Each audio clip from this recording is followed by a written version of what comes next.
Hello, welcome back to our show. You just made the blooper reel. Take two. Hello, I'm Reginald Bullock, and I hope you enjoy the episodes that you might have been watching prior to. And if you haven't, tune in to watch Living Life with me, Reggie B, and Trey Wilder here. Hope y'all are having a good one. Appreciate y'all for tuning in. Reggie, this is a good day. It's a good episode. I feel very positive about this. You feel positive about this? I feel very positive about this. I ain't gonna hold you. And look, ladies and gentlemen, if I'm wrong, I apologize. Please forgive me. I think that's a nice little touch off of that. So give me a little. Well, you know, in the old school, they would say, charge it to the head and not charge it. They say, you know, if I ever missed anybody, if I didn't say your name, well, you know how you go name and you charge it to the head. You know, if I missed you, charge it to the head and not the heart. You can forget. So we say some stuff. Forgive us. Please forgive us. Charge it to the head and not the heart. Speaking of forgive. So, I mean, when we're talking about, you mentioned forgiving yourself. Mm-hmm. Yeah. So, and I was kind of saying that earlier on, like, okay, well, you need to forgive yourself. How hard is that in comparison to forgiving someone else? How hard is it? Because I think you have to, like, I guess, be open about what you did wrong to you, and that can be tough. Like people lie real quick about somebody else. So imagine how they will lie on themselves. Like I would say I don't necessarily even forgive myself. Really? Yeah. If I really were to think about all of the mental gymnastics that I go through, mm-hmm. can't summarize that and say I forgave myself. I think I would look at it as it's a journey mm-hmm. of growth and discovery, mm-hmm. of overcoming some things. Mm-hmm. That's not forgiveness, because to me, if I'm a lot more mature at age 50 than I was at age 21, mm-hmm. and I did some things at age 21 that I shouldn't do, yeah, and at age 50 I recognize it. Mm-hmm.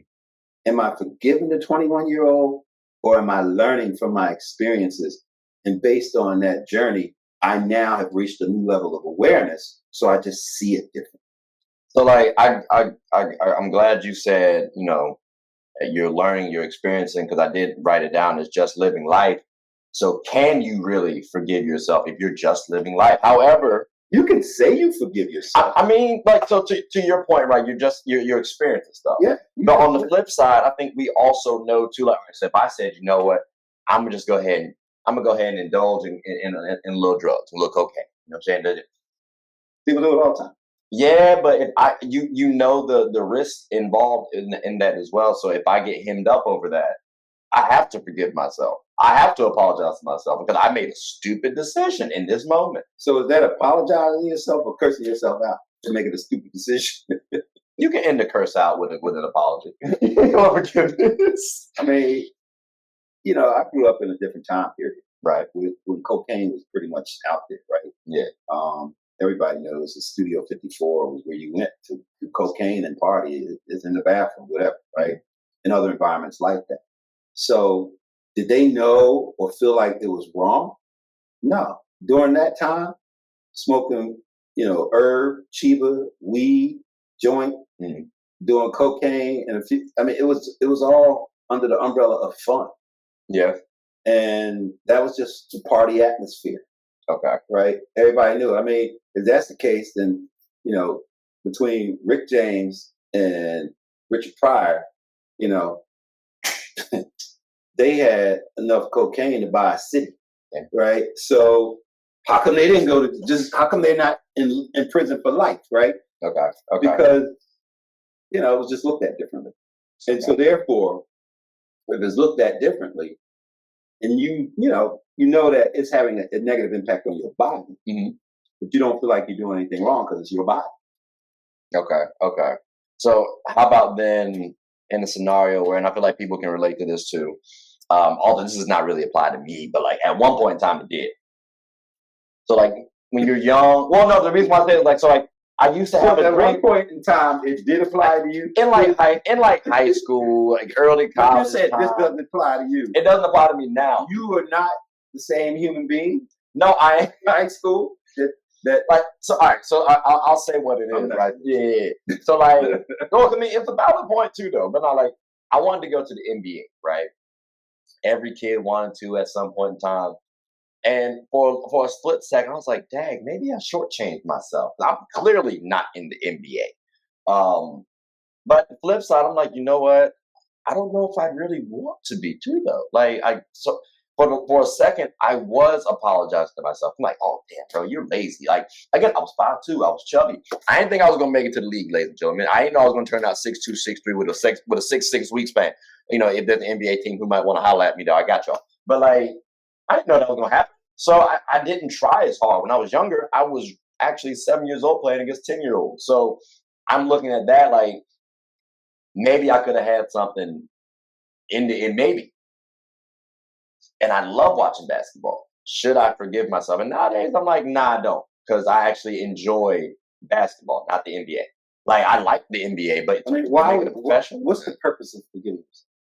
Because I feel like I shortchanged myself. I feel like my life could have been different. That, but what's the purpose? I mean, what is the purpose? So if you forgave yourself, what's the outcome? The purpose is not like lessons learned. So with my shows in general, I learned that, okay, well, back then, I should have practiced more. I should have been more diligent because I would have been Steph Curry. Just saying. Like, so now if I take that same mindset, I'm a young Trey again. Because I found something that I'm actually passionate about, or refound it, I guess, reestablished it. So with that being said, I saw what I did when I was younger till now. I didn't make it to the NBA because I skimped on some things. So you've forgiven yourself for your learning journey? I forgive myself for on skimping on these on skimping on like the practices that I should have done, or like the workouts. Did you know you were skimping at the time? Yeah. Like back then, I knew what I needed to do. I just didn't want to put in that level of effort. So that's why I was like, I apologize to myself. But then on the flip side, like I said, I don't necessarily know if I really want to be in the NBA. It sounds nice. It sounds cool. From a day-to-day perspective, though, like all that crap that they got to deal with, like, you know what, just watching it and analyzing it don't sound that. It'd be fun. It'd be fun to hoop with NBA players on a consistent basis. Oh, man. But I don't know. I feel like there might be a different avenue that I might want to tackle. But like from that vantage point, like I was trying to apologize to myself. I thought I let myself down a little bit. But nowadays, I don't think about that as much. So is that a moment where I guess you should forgive yourself, in your opinion? In my opinion. So I'm gonna set it up this way. Currently working on a certification that was called Positive Intelligence. Oh. And in positive intelligence, you have stages and saboteurs. Okay. The stages are the good, the saboteurs are the bad. 100% of everything that goes on inside of you, like that, your feelings and everything else, is your fault. 100%. So when you apologize to people for your impact on them, no, they received it however they received it, and it's their fault how they received it. But the point is, you can sabotage yourself with all of this information and cause issues. Like what happened when you were 21, you're reflecting on and everything right now. You can sabotage your own brain right now with the saboteur. So you have a saboteur inside of you. Yeah. And you can allow that saboteur to have power to sabotage. Then you have the sage. You could allow the sage to have power to strengthen you and help you understand the gift that is there to be received from what happened at age 21. Right. So you can either beat yourself up from age 21 and say, I need to forgive myself. Or the sage can say, these are the 3 different gifts that came out of that experience. And then you're grateful of the experience. And you're grateful for that time. And you're grateful for who you have become, which you would never have become if it wasn't for that experience. So therein lies where, when you said me personally, I'm forgiving myself. I'm thanking myself. See, I can thank myself for my experiences that have made me who I am. Yeah. Or I can regret my experiences. But they still made me who I am. Yeah, and that's the thing too. I guess when I say forgive, it's not a stance of I don't like me. But we can look at it like a person that goes to prison, right? for felonies. Let's just keep it at that level of Right. felonies instead of the specifics. Over time, they may come to recognize that which they did, they feel bad about, they have remorse, and they're asking for forgiveness, and they want to forgive themselves. There's nothing wrong with that if that works for them. Okay. Right? So if somebody forgiving them allows them to have all that weight off their shoulders, and they need that, that's one thing. If a person actually says, I forgive you, and it causes that emotional reaction of all that weight coming off the shoulders, that's good. If the person say, hell no, I ain't forgiving you, da da da da, and it sends them into a depression, well, that's cause and effect, right? Yeah. Who's at fault? The person for not forgiving them, or the person that caused the incident that put this person in a position that they're now being asked to forgive, right? So it's still their fault. Yeah. So regardless, you get to have the sabotaged person receive this person saying, "No, I ain't gonna forgive you," or you could have the sage person says, "You did good. At least you told them, you did everything that was in your power to do, and now you're released from that because you have learned, you've grown, and you've done everything in your power to say what you had to say. Certain things you can't change. If I shot you in the leg, I can't unshoot you. You're always going to have that bullet hole in your leg forever. And therefore, that goes back to the other point. Like, if you don't want to forgive me because I shot you in the leg, and every time you look in the leg, it brings back a negative experience. All right, then you can say, no, I don't forgive you. May you rot in hell. Right? Now, when that person say, may you rot in hell, they just transferred more negative energy to you. How you receive it, you could be that sage side saying, you know what? He's saying that because he's hurt. He's saying that because he's mad. He's saying that because of the things that I did to him and his family and all the stuff it caused them. And I understand that. I understand this person's mad at me for life. And I'm sorry for it. But now how do you move on? Because that's today. Yeah. What about tomorrow? Yeah. See, the hardest part is transitioning from yesterday to today and tomorrow in the forgiveness of it. Yeah. Because tomorrow is going to come, hopefully. And when it does, are you still stuck on yesterday? It's a different day. Or nice little journey. Are you enjoying today, looking forward to tomorrow, which becomes today, and today becomes yesterday? When you are able to understand that mathematical absolute, and you just accept that, then that's going to a different level of awareness. It's like saying, forget yesterday. I am where I am. I know where I could have been had I done what I did not do. Tell me, friend, what can I do today to be where I want to be tomorrow? Yeah. Now that right there is the summary of everything that we're saying. Just like if a person tells you to forgive somebody, right? All right. But the middle piece where it says, tell me, friend, what can I do today to be where I want to be tomorrow? Me telling you to forgive somebody does not help you understand what you can do today to be where you want to be tomorrow. Right. It's just a word.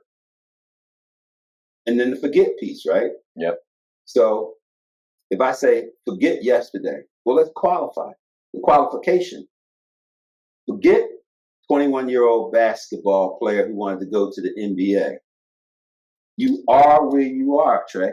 You know where you could have been had you done what you didn't do. Yeah. So at this point in life, what can I tell you today to help you be where you want to be tomorrow? That's the importance of it. And that goes far beyond words of forget and forgive. It gets into the meat of how do you become the best version of yourself? Yeah. And that's why I kind of want to talk about this part, because I know there are like a whole bunch of athletes out there who might feel that same thing. What's it? They work hard, and theirs is actually a lot more valid. They work hard, they didn't get to their end goal, which was the pros. And it's like, but there's so many elements in there that goes back to what I say. I know where I could have been had I done what I did not do. Mm-hmm. So I would say to all the athletes out there, I get you should be in the NFL, NBA, and hockey, and all these other, but also think about all the things that you did not do. Yeah. Right. So, I mean, down to even listening to your parents, down to showing up in school. Yeah. I was that kid that was on the basketball court 7 days a week. There were times when I went to high school and we would show up at the basketball court at 8 o'clock. Mm-hmm. And 8 o'clock at night, we still playing. Mm-hmm. And we just skipped school the whole day. We played ball. Yeah, well, I did a lot. Well, I would have. I couldn't. I would have got beat. And so to the point is, I didn't do all of the other stuff that I was supposed to do. Right. And a lot of right. So when you're not in the NBA or you're not in the NFL, some of it is because you just didn't do what you could. Now, it doesn't mean that you knew what to do. There's a lot of people out there who didn't achieve their goal because they didn't have the right training, the mentorship, the education, the information, or the sponsorship to help them, right? They just try and do it on their own, right? Mm-hmm. LeBron didn't get seen just because he's LeBron showing up. He got seen because other people were out there helping him. Yeah. Right? And so to that end, that's the sad piece, right? Like, oh man, I knew. It's like me being, the Grandmaster Flash or the Jazzy Jeff of the world. It's like, okay, I started when they started. Mm-hmm. And my skill sets were kind of like their skill sets at the time. But they became famous and I didn't. Why? There's a lot of stuff, hindsight, I didn't do right. Mm-hmm. But the other thing is I didn't have sponsorship. Mm-hmm. I wasn't taught that it's not always what you know, but who you know to get to where you want to go. I didn't know that.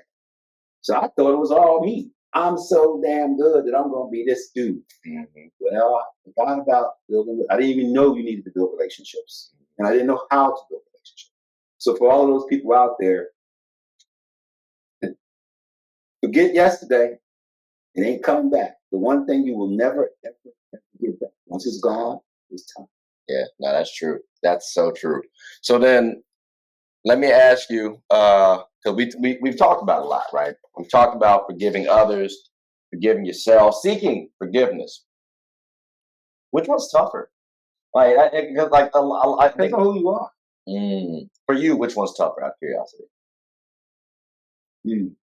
Asking for forgiveness, seeking forgiveness, or forgiving yourself. Myself. Mm-hmm. I think forgiving myself is the easiest. Really? Because I know who I am, and I have grown and matured to a level of awareness and understanding that I control my chi. Okay. I control my energy to the most extent possible. I'm conscious of that. Yeah. I'm conscious of the difference between positive and negative energy. Mm-hmm. And so I repel all negative energy, and I receive all positive energy, and I try to have an aura and spirit about me of positive energy. Mm-hmm. So that's a journey, right? And so to that extent, I have mastered it at a level that I wish I had mastered it when I was in my 20s, but it took that time to get there. So that part's easy because I know me. So I'm not even trying to forget me. Okay. Right? Okay. I understand me. Now, I still do bad things, and when I do, it's like, but even that, whatever the consequences that come with that, they're my consequences because I did that action. I'm not going to be in denial or lying to myself. You didn't do that. No, I did that. Interesting. You know what I mean? I did that. And it's like we do stuff that you hope you never get caught. Yeah. When you do get caught, how do you handle it, right? Do you be like, got me? You know what I mean? Or, we all lie. Yeah. So, but now, seeking forgiveness, I don't really seek forgiveness because that's me putting too much energy into somebody else.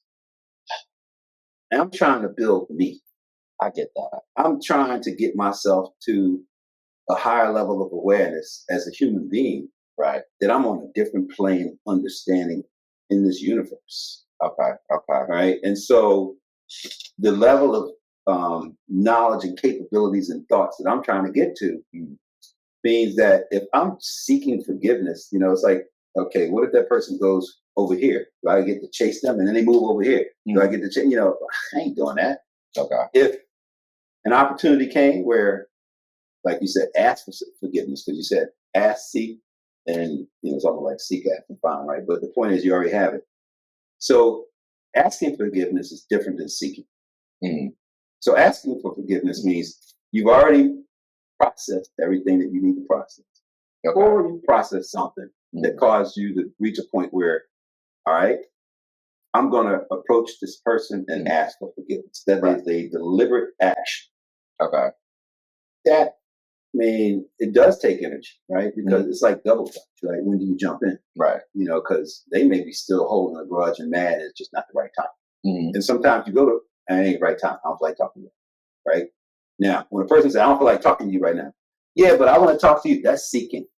Okay. Yeah, but I told you, man, get out of my face, right? Okay. You did this to me. I hate you, right? Yeah, but you need to listen to me. So seeking is more begging. You begging. Okay. I don't want to use the term begging. I think it's seeking. I got a little desperation when I got out of that vibe when I heard you saying that's how I would view someone in that moment, because you're more desperate. I'm just calling a spade. You did someone wrong. You're seeking out the apology, the forgiveness. You're probably going to be a little more desperate than the other person. That's the word, but I think it's, as opposed to it being desperation, you've come to the conclusion that you want to ask for forgiveness, and they don't want to receive it. You want them to hear you. They don't want to hear you. That's not desperation. That's just you've come to a conclusion that I want to fix this. Yeah. They're like, no. Yeah, but I want to fix this. I want to try to bring this to conclusion. No. That's not begging. That's you just trying to get your energy to finish what you started. Okay. So begging's on a whole different level. But that's just you trying to get that energy out because that was your intent. Okay. Now you can't achieve the results of your intention. Yeah. That's not begging. Okay. But at some point, when do you stop seeking? Right? And so, therefore, to me, before you're seeking, you're asking, right? Even though in the Bible they say it's different. They say seek, ask, and knock. But the point is, you are asking right then and there. It could have been a seeking thing to get there, but I think the amount of energy it takes to be one-on-one with a person, to ask for forgiveness, okay, kind of, you had to get ready for that. Okay, so it's the asking for me. I hear that because you can't control. I hate not having control, and I feel like if I'm asking you for forgiveness, control of what? Just in general, I don't like having. I'm okay with not being in control of stuff, just in general. So control of everything associated with you, or controlling other people. I would say all, myself. So you hate not being in control of other people. I do, but I understand I can't do that. So I just accepted it. But it's like I wish I could. But then you can just move through life a lot easier. But you can't though. So that's just one thing you have to deal with. So from that vantage point, I understand asking for forgiveness. I'm torn because sometimes I feel like it's harder to actually give. It is. All of it's hard. Yeah, and then I also forgiving myself because I am my biggest critic. I don't know not one person out there who will tell you more negative stuff about me than me. I promise you. So I don't know which one I want to land on right now. But why is it hard in the first place if you have a full understanding of who you are, whose you are, and you are in control of your thoughts and your brain? Well, because like you said too earlier, we're still growing, we're still learning. So that I'm still on that journey. I think I know me, but right.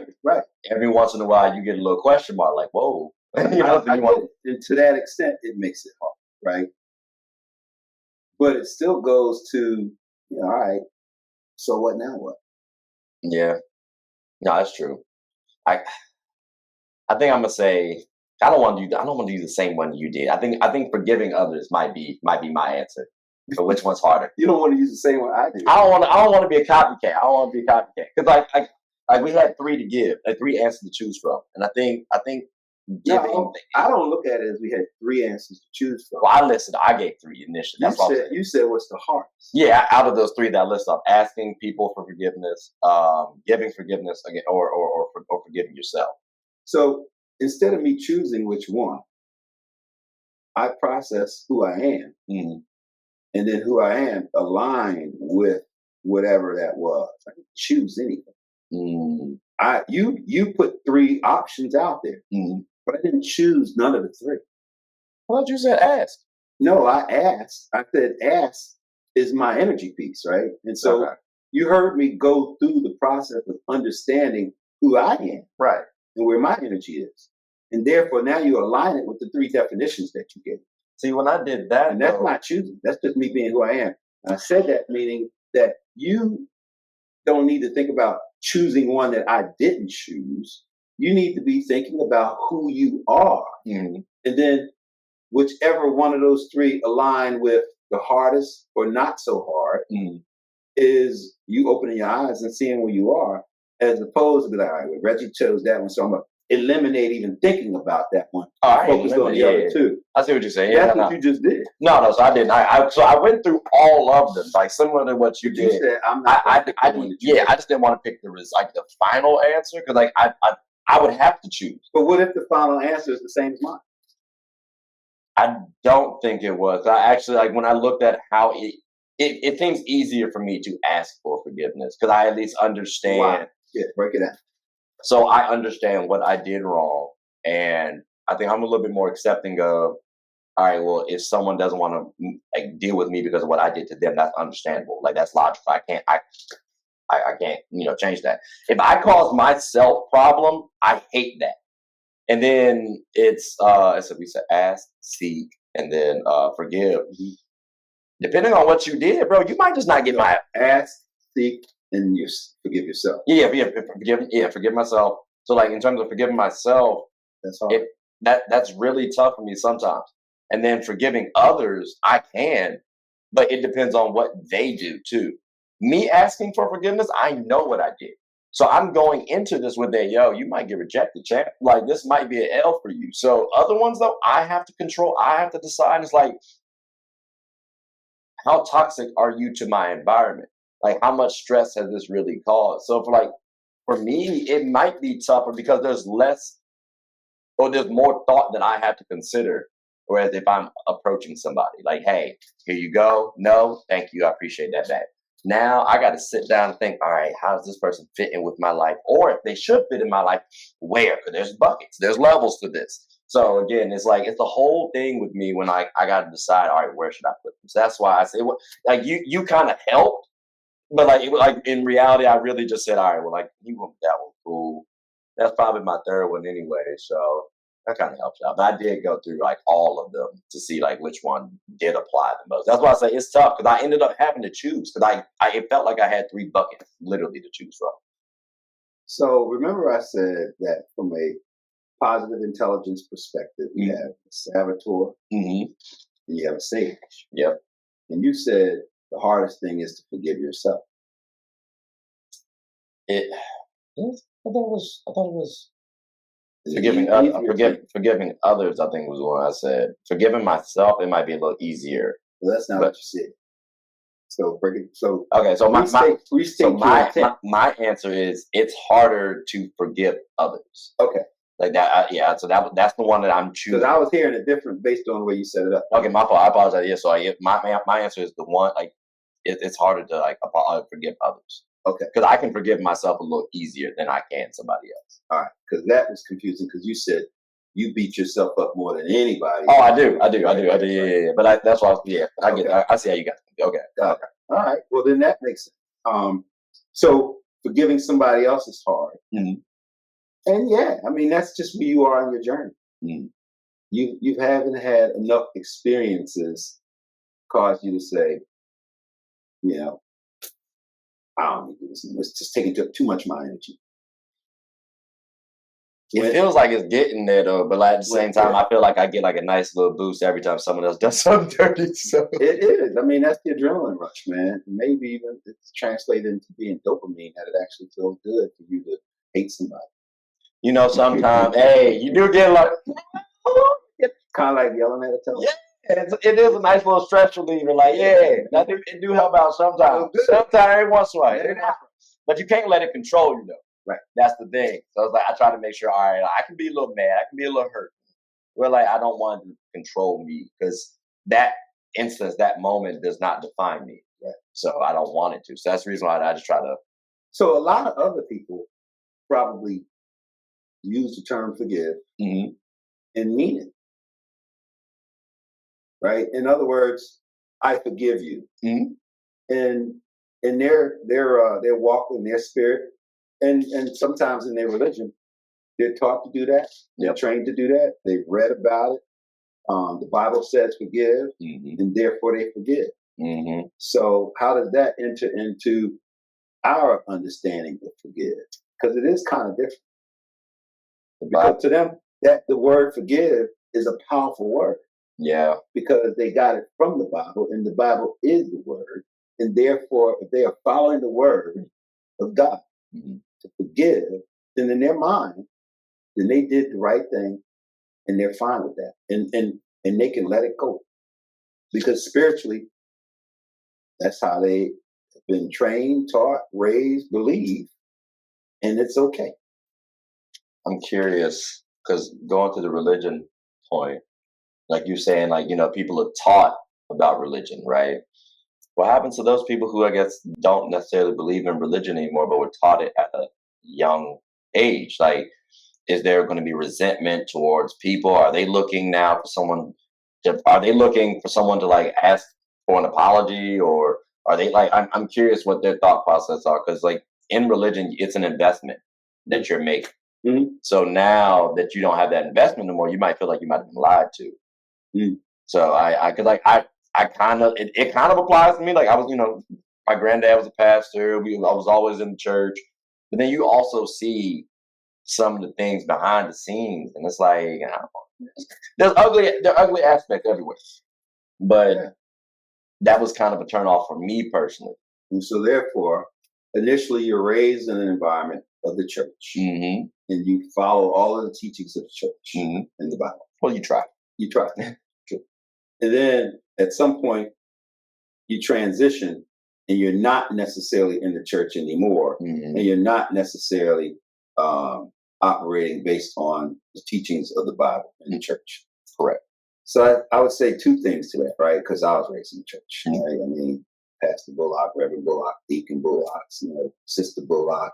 My mom was the church clerk and treasurer, all that, right? Yeah. So to some extent, it's still in you. Right? Do unto others as you have others do unto you. You heard that before? Golden rule. Right. Do you kind of live like that? Yeah. Right. There's certain things I follow from there, and it just rubbed off. Like, all right, cool. So there are a lot of elements of the church teaching, the Bibles and things like that, that is universal and good. Yeah. Right? And you were trained in that. Yeah. So to that extent, that's in you. But at the same time, you walk in your journey of discovery. So that's the piece that I always tell people is you walk on a journey. Yeah. There are many ministers who used to be pimps, drug dealers, drug addicts, theft, gangsters, murdered people, all that, right? And now they're not that anymore. Yeah. So they walk their journey to get to where they are to be those ministers. And then, we got the bad ministers, right? But the point is, there's a lot of ministers that are out there that are good. They have the right spirit. Pastor D of my church, I don't want to shout. I don't want to shout my church out, but because then all the other churches in the area go, mine's the best. But mine's is. But the point is, I don't go there all the time. Right. But there was a time when I went every Sunday when, I had my family, my children, right. I wanted them to have that exposure. But Pastor D has been solid. Okay. All of the time, right? Just like Pastor Wesley, right? I mean, they're human beings, they're men. I mean, Pastor D is Omega Psi Phi, Pastor Wesley is Kappa. And so, but the point is their spirit. Yeah. And I love his spirit, and he's the kind of man that I learn so much from. I get energy from, and I listen to him, but I'm still who I am, just like who he is. Right. And I'm walking my journey. And so my journey allows me to collect experiences to become the best version of myself. His journey. I mean, he pledged cute. So he wasn't always, So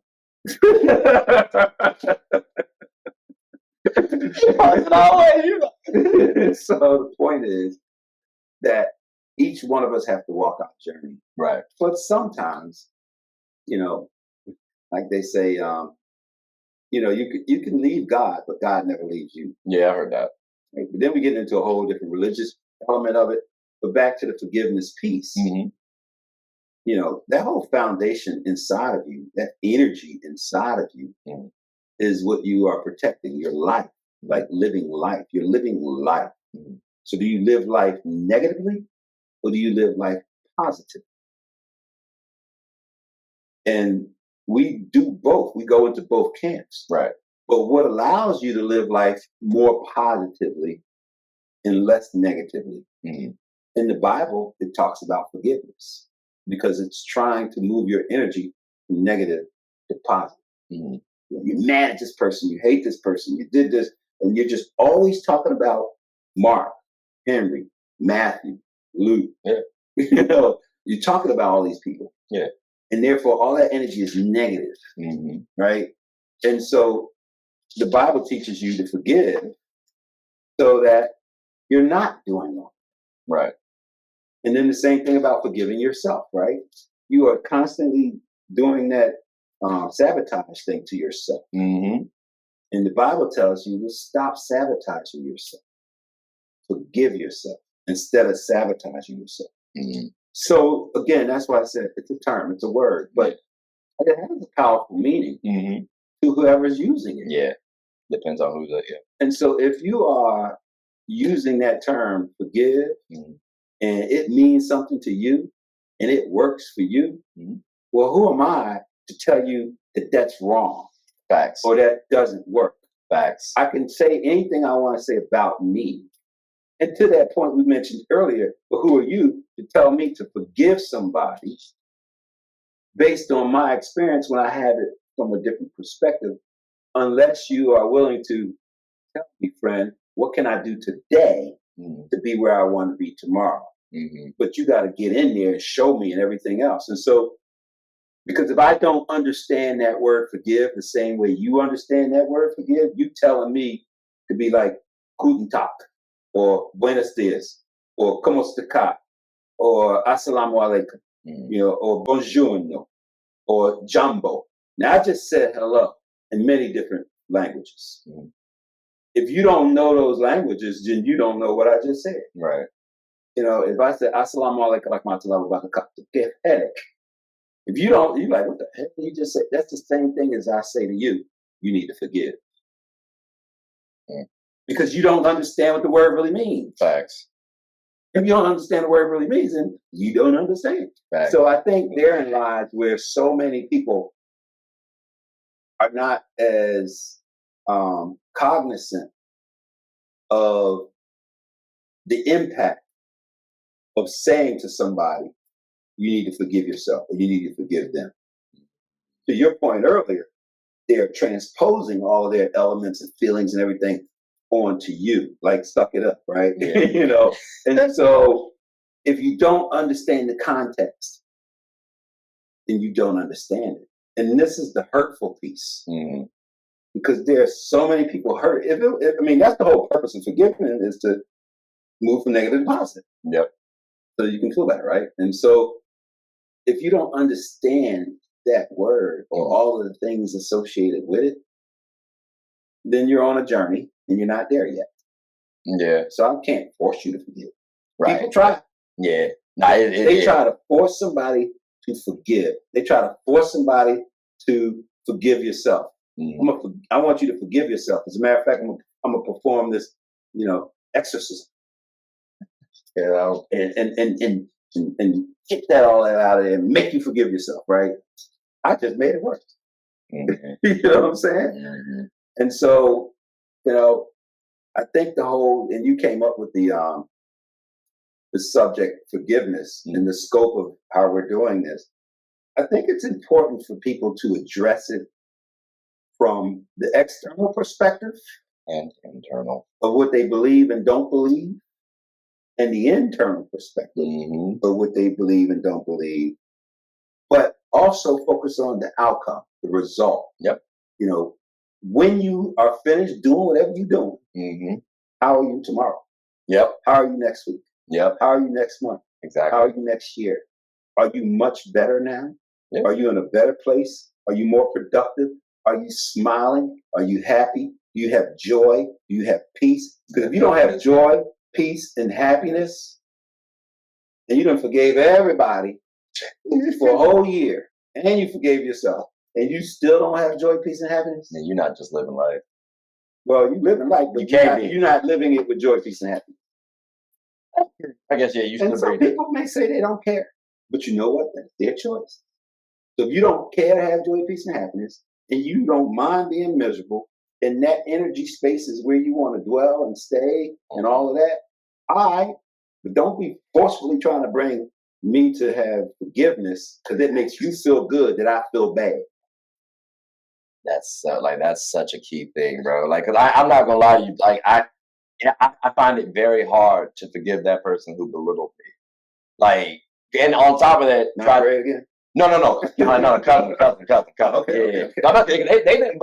The ninth grader, they didn't belittle me. Okay. They belittled all of Black America. Like every Black person. Oh God, actually, they did not belittle all of Black America. I mean Black people in general. No, they only said words. Black America didn't hear what that person said. No, you're right. You're absolutely right. You know, if they in Virginia, the person in Canada and Chicago, they didn't hear this, and that's the power of your own self that I'm saying. That's fair. Right? That's fair. Like, I ain't here, but I know I'm Black America. But his intention, though, like his intention was try to belittle. Yeah, but what gives his intention acceleration, deceleration, or brakes? You do. Yeah. The fact that we're still talking about it now means you giving his intention acceleration. To some extent. I was about to say, am I? Because I ain't. I just brought it up as like a nice little story. But what's the impact to the audience, right? Yeah, you don't know. That's fair. They probably think I'm just a little petty over here. No, not necessarily. A lot of people probably saying, "Man, you should kick his ass," you know, or "I'm with you, man," because when I was in the ninth grade, or when I was at work, somebody did that same thing to me, man. So I'm with you. I feel you, bro, man. He just disrespected the whole Black race. You know what? We should go get him. I'm not saying that. I'm just that's why I didn't list off no names. I ain't trying to get. But that whole energy space, right? Yeah, sucks you in, and now you're in. Yeah. And who did that? I guess me, because I brought it back up. But it was initiated by somebody that had no energy, no power until you gave energy. Yeah. Yeah, that's and true. That's the hard part about growth and development and maturity. Yeah. Getting there. No, that's true. Because end of the day, you got to have lessons learned from anything that you do. You're going to have, man. Yeah. Like every day. Every single day. So like with my lessons, some of them are so painful, man. Yeah, but I will say this though. I think going forward, I am going to be trying harder to forgive people. Not at the expense of my own, joy, peace, and happiness. You're going to try harder to forgive people. What are those tasks, activities, and actions that you can intentionally do to back up and qualify your statement of trying harder to forgive people? I think making sure I actually communicate and get a sense of where people are. So you got to talk to them. I would have to. I'm also thinking, though, the people who I'd be apologizing to or having apologized to me, they have talked to me before. I've talked to them before. So it shouldn't be that hard. It's not like it's going to be out of the blue. These are people who I'm caring about, right? I also want to care about everybody in life. But what about the self-talk piece? What are the tasks, activities, and the actions associated with the self-talk piece? With myself? Yeah. That one, because that's the maturity level in order to do that. I think you have to seek out mentorship and like good counsel. Because like you said, you don't know what you don't know. So if I'm learning from other people and I say, oh, I didn't know this, like I messed up here. All right, well, like that would be one. Just make sure I communicate, and then also just have conversations like these whether it's with you or somebody else. It doesn't have to be recorded. Like I talk with people about some stuff all the time, but I think that is the route to go because I want to be more honest with myself too, and I have been. But you can always improve. So what we just did there was an accountability piece, right? Mm-hmm. And so it's one thing to say something. It's another thing to hold yourself accountable for what you say in order to move further. Exactly. In order to make progress. Exactly. So many people talk a lot of shit and don't back it up with facts. So therefore, me and my brother Calvin say, man, you know, your actions speak so loud, I can't hear what you say. Right. In other words, you're just talking shit, but your actions are louder. Yeah. And so that's the only reason I did that. I didn't want to put you on the spot, but I did because it's about accountability. On the spot right now. It's like, yeah, we do. We do. But I'm careful not to I appreciate take you down a certain path that the audience, y'all don't need to know everything.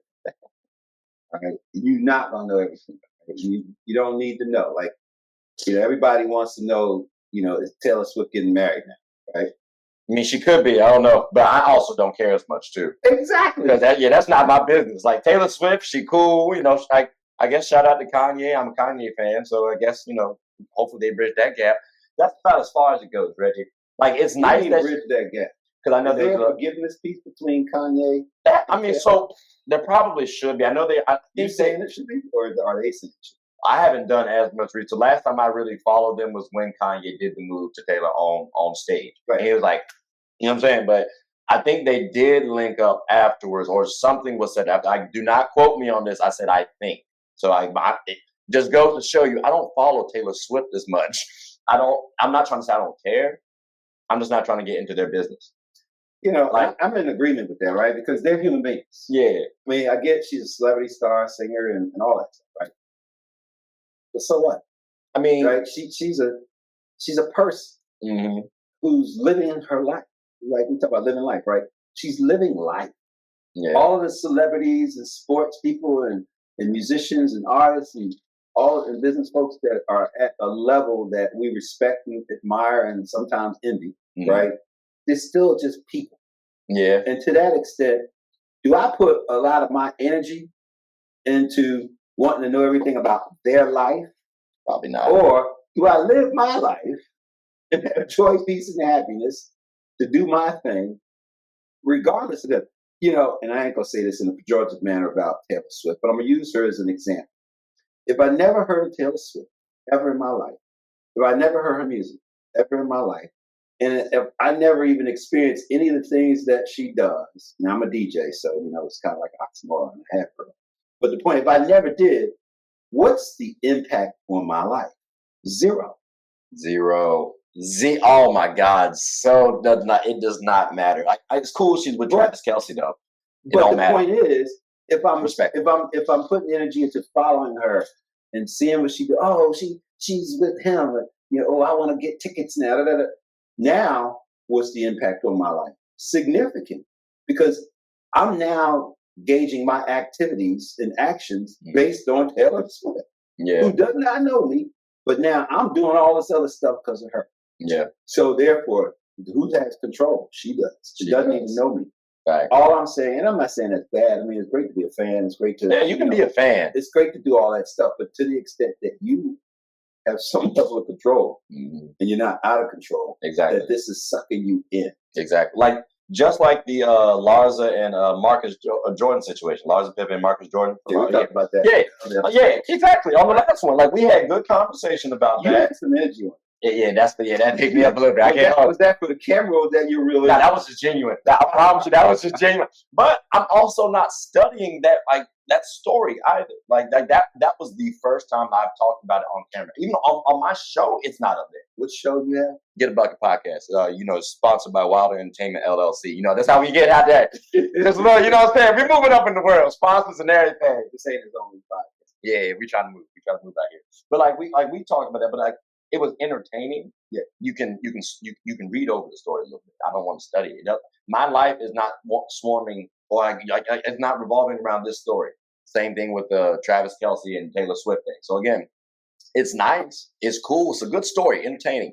But it's entertainment. That's what it's supposed to do. Well, 100% of everything that we just talked about has an impact on 1,440. Everything that we talked about, whether it be your energy, forgiveness, doing stuff, is 1,440 minutes in a day. Mm-hmm. How many of those minutes do you use productively to do what you want to do to get to where you want to be tomorrow? Mm-hmm. Or do you give that 1,140 minutes on a larger percentage to other people? Exactly. So to the extent somebody else is controlling your brain, Mm-hmm. they're controlling your 1,440 minutes. Mm-hmm. To one extent, somebody curses you out, yells and screams at you, or calls you the N-word, or a front on the black pop, and you just got all this energy in there. Well, now part of your 1,440 minutes is going in that direction. Yeah. But if you're trying to get A's, you're trying to get a 4.2, as a senior in college, Mm-hmm. then you're trying to get your master's degree and your doctor's PhD or JD or whatever, Mm-hmm. and you're trying to open up a business, Mm-hmm. which is, a huge lift, right? You're trying to be a good parent. Mm-hmm. You're trying to write a book. Yep. You're trying to get certifications. You're trying to clean your house, do yard work, and wash your car, and sew some clothes together to make a suit. These are other things that want your 1,400 minutes as well. So now the choice is, where do you put that 1,440 minutes and for what purpose? And that's where I was saying earlier, this forgiveness thing, right? Mm-hmm. All right, when you say the word, do you still have all that energy in that direction? And if so, then you should put your energy into learning about the various things that strengthen your brain, mm-hmm. which is a muscle, to understand the things which you do not. Mm-hmm. So that now the word forgiveness has a different meaning, closer to what other people think it means. But just saying the word, you say the word strength. Mm-hmm. Does that make you strong? Not at all. Exactly. Not at all. So you say the word forgiveness. Does that? You say the word forgiveness. Does that cause you to forgive? No. Exactly. You say the word fast. Does that cause you to run fast? No. Or be fast? No. So there's a lot of action that needs to occur in order for you to be strong. Because you're not here to play, dream, or drift. You got hard work to do and heavy loads to lift. You shun not the struggle, because it's God's gift. Be strong, be strong, be strong. Now, those are words. Facts. But how do you translate those words into reality? The same thing with forgiveness, mm-hmm. and the same thing with that 1,440 minutes. That's fair. Do you control your brain? Do you control your 1,440 minutes? What are you doing with that 1,440 minutes to strengthen your brain? Mm-hmm. No, that's true. And you could get even more detail with it too. And 525,600 minutes. Hey, I'm just saying. But no, like that's a good song. That is. Because I ain't gonna lie, when you first mentioned it, I was like, hey, all right, so it's been bumping in my head the last 2 minutes, I promise you. But no, you gotta you gotta make sure you're, I guess, you're planning out your days properly. Because going back, I guess, kind of tying back all the episodes that we've done, right? You got intelligence, hustler, you got building the foundation and expanding upon it. Say it again. Intelligence, hustler, intelligence, building a foundation and expanding upon the foundation. And forgiveness. And forgiveness now. And I think all of those wrap in nicely because they still fall into planning. You got to think ahead, but you also got to pay attention to what happened in the past. Lessons learned, because you're not going to get where you want to go if you don't follow what happened in the past. But that's also not just yourself too, though. That's other people's lives. So like in stories that you've told me about, I try to get lessons learned. In stories where an 18-year-old is telling me about some things, I'm trying to have lessons learned. So I don't want to have too many forgiving moments, whether it's myself or that I'm apologizing to somebody else. That's profound. I don't know if you realize how profound that was. You just said it. I don't want to have too many forgiving moments. That's powerful. Because some people don't care. But I think you actually said that consciously, which means, how do you decrease having too many forgiving moments? How do you put the action in. I guess just so that you don't have too many forgiven moments. Just do. Like, you got to try, and then end of the day, know you're going to fail, but you're going to have to keep going.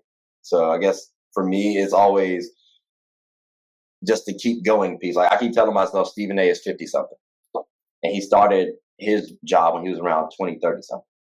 So I keep having to tell myself it's 20 years down the road that I really have to care about. I have to care about now. But like, I'm focusing on 20 years down the road. That's mature. Because again, that's somebody who I want to be. I want to be in his role, but I also want to still. But when you focus on that, right? Do you have a list of all the steps that you need to take, or you just focus? So I'm just focused. I haven't written any steps down and say, okay, he did this. Okay, I need to do this, because I also know that that's his journey. My journey. That's the reason why. So you can focus, right? Mm-hmm. But then there are actions. I could do a little bit better in terms of writing stuff down. I have goals. Writing it down is strategy and planning. Mm-hmm.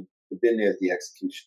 The execution piece, I ain't gonna hold. Sometimes I slip up on. Right. But that's also because I have so much plans, and it's like I don't do a good enough job with creating a team to then delegate. So that's that next step for me personally, is to get that team. Because if I had a team with all the resources, I swear for you, First Take would not be messing with me on everything. But hi everybody, how y'all doing? Hope y'all have a movement. But yeah, they wouldn't be messing with me at all, bro. But again, it's just like that planning piece. That's what, like that delegation, that getting the necessary team. 1,440 minutes. Yeah, that's what I'm maximizing. Exactly. So because like right now, I can come up with skits. I can come up with topics that I can talk about with people about sports. I can talk about people with their jobs and interview them. But who gonna edit that? And then who gonna pay for all that? Like, because it's either I do it, and that's more time, or I pay for it, but then I got to do something else, like, to make up that. So it's just like, where do I? And then if someone else does the edits on the video, I don't like it. I know I can do it. So like, what am I pissing me off for? Like, so I think about the thousands of hours that I've edited. Oh my God! I mean, I've been DJing since I was 12, and we did it on cassette tapes. Yeah. So every mistake you had to start all over and do straight 80 minutes or 70 minutes or 190 minutes nonstop straight through flawlessly. And then the video stuff came out, right? Because there were videos back then. Yeah. And now, like, when I'm on the different programs doing the video edits, what starts off as 1 hour could be 4 days later, just getting halfway through it. Easy. And then you sit back and listen to it and like, yeah, you know. And that's not even talking about the rendering possibility that might mess up. Like, yeah. So I get it. But to your point, if you hand it off to somebody else and they don't bring it back at the standard, which we talked about early at the beginning, if the standard is not there, then they're not ready. To be the succession. Thing that we talked about. Exactly.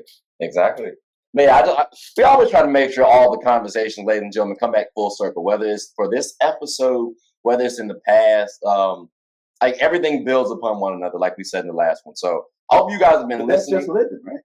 That is true. So I hope y'all have been listening, because we've been dropping some nuggets. You know what I'm saying?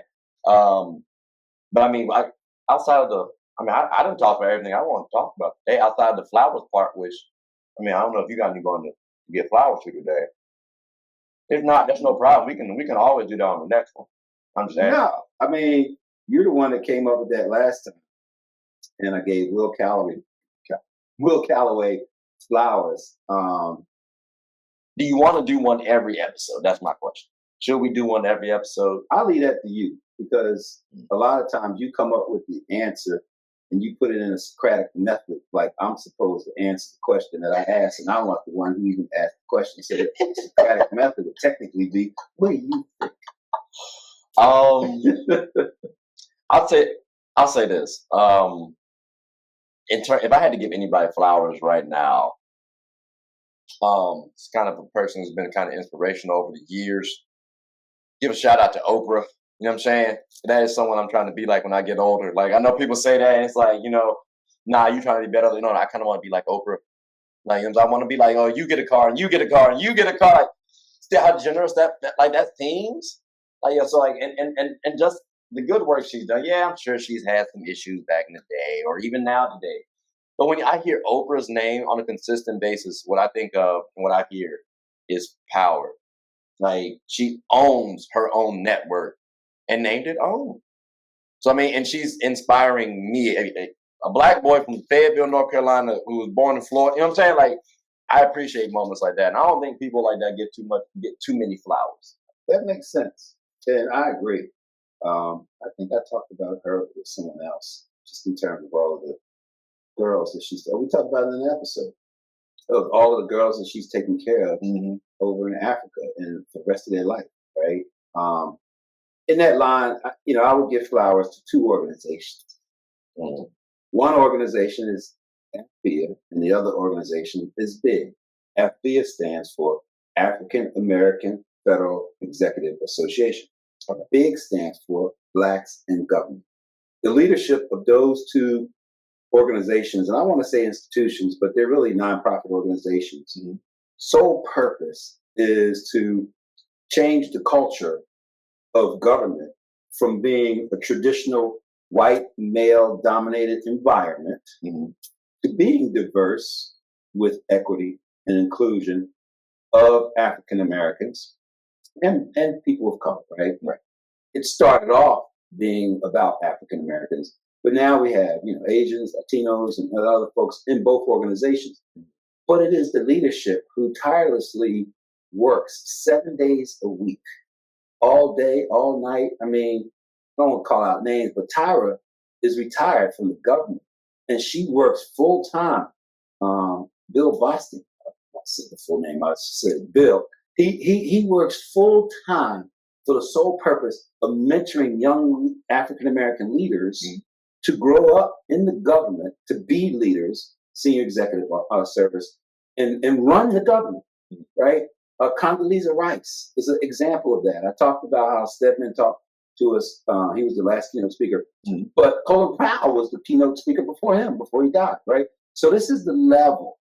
And if it wasn't for these two organizations, and many more, I mean, I'm a life member of NAACP, right?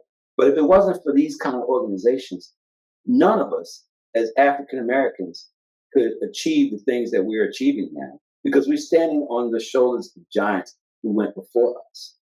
And again, I mean, I'm from the projects, the hood, 703 Jessup Place, Philadelphia, Pennsylvania, 19121, right? And so we in the gang, they'd be like 12P. I mean, but the point is, it's because of these organizations that provided a pathway for me to be where I'm at. And that's another organization in the government called Pathway, right? Pathway.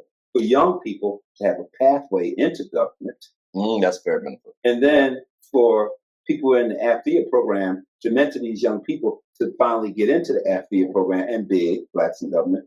And then from there, become senior leaders and running the government at the highest level. Training for leadership. Right? More than just training for leadership, but it's mentoring, it's training, it's educating, it's developing, and it's sponsoring them for leadership.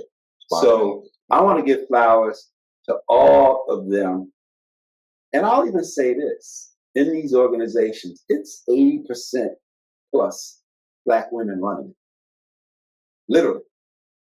It's when I'm in the room, it's a handful of fellas in a room full of ladies. And so if I were to pitch marketing, recruitment, I would say, fellas, brothers, look up AAFEA, AAFEA, Google it, and BIG, Blacks in Government, African American Federal Executive Association, and join. It may cost like $125 a year, right? So people, man, I'm driving this Mercedes, it's BMW, I got a suit. Man, a year's membership costs less than 2 weeks worth of gas money. But it does so much more for our people that allows people like me and you and others to grow up and become executives and leaders. And so just be a member and get involved. But the point is, I want to give them flowers, man, because they deserve them and can't give enough of them. I appreciate that. That's what flowers say. Okay. All right, that's cool. I got to do one more because I definitely forgot to say the last one too also. But I got to give a shout out. I wore the jersey last time. I got to give a shout out to Natasha Howard. Make sure the camera heard me. Natasha Howard, you know what I mean? Because she didn't have to do what she did for me. What she do for you? I made a video on YouTube. You know, I was highlighting a couple of WNBA players. You know, went off their highlights, was just giving a little commentary. If you want to go check it out, Gab Pod on YouTube. But she actually took the video off of YouTube, like recorded on her phone, and then put it on her page. And this was months ago. But again, I just want to say I appreciate you. And ever since, she's been relatively supportive. Then I made another video. It was the same thing on YouTube. I just made it so that it's in a better viewing. And I put it on IG for her. And then she shared it on her page. So right now she has 2 videos. Does she follow you? She follows me. Okay. We trying to make a little networking connection. I'm gonna try to get. I want to get on the show. Your craft and what you're doing. She does. And like when she first followed me, you know how people usually be like, "Oh, come on the show." No, I hate that. Like, I want you to have a genuine connection with me. I want us to be actually friends, like cordial. You know what I mean? So hopefully one day we can get her on the show and talk about some good stuff. Where does she live? She out in Texas. Like, she on the Dallas Wings. Yeah. Or I could fly out that way because I went out to Houston before, and like where her team is, it ain't that far. So like I could make it work. But again, I need her to be more comfortable with me. Just saying, hey, y'all, I'm going to show up to block. Oh, he a stalker. Like, that sounds a little terrible. See, I ain't going to pull up on you like that. But I do want to give you. What kind of flowers you want? Just an appreciative flower. Just an appreciative bunch of flowers. Because, again, she did not have to showcase my video on her page. Like, she commented on the video. And at first, it was like on YouTube. And at first, I saw the name. And I was like, that could be anyone's account. And then it just so happened that she shared it. And then after that, like that video kept getting likes. Yeah. So and again, I don't want to lose that connection. I also don't want to abuse that connection as well. Right. So, but I just wanted to say thank you again. It was months ago, but like still that meant a lot to me. And we're on the same age. So it's not like I'm not trying to put her on a pedestal. I'm not trying to fanboy. I'm just saying, yo, I appreciate you so much. Thank you. I know. So. And she's a human being, right? Exactly. She's a person like everybody else, just living life. And she saw it, and she was probably thankful, just like you're thankful, because she's a human being. Exactly. Man, I like that. That's good energy. That was. But I think that about closes off the show. We apologize for having to end it, though. See what we did there. Yeah, I'm sorry. Well, Carol Burnett, you know who she was? I don't, actually. Of course not, man. She old enough to be your great-great-grandmother. That might be. She was a comedian, and at the end of her show, she would say something to the tune of, I'm so glad we had this time together just to laugh and sing a song or two. And before you know it, comes the time you have to say so long. Anyway, they made a whole thing that every time they closed the show, that there was that jingle and the cast would come together and sing that. That's funny. So we got to figure out what we're going to use to close the show. Might try to do that. Might try to come up with a little jingle. What do you say for your Get a Bucket show? Please like, subscribe, comment, tell anyone about the show. My name is Trey. This is Reggie. We're the host of Just Living Life. So hope you all had a good one and take care.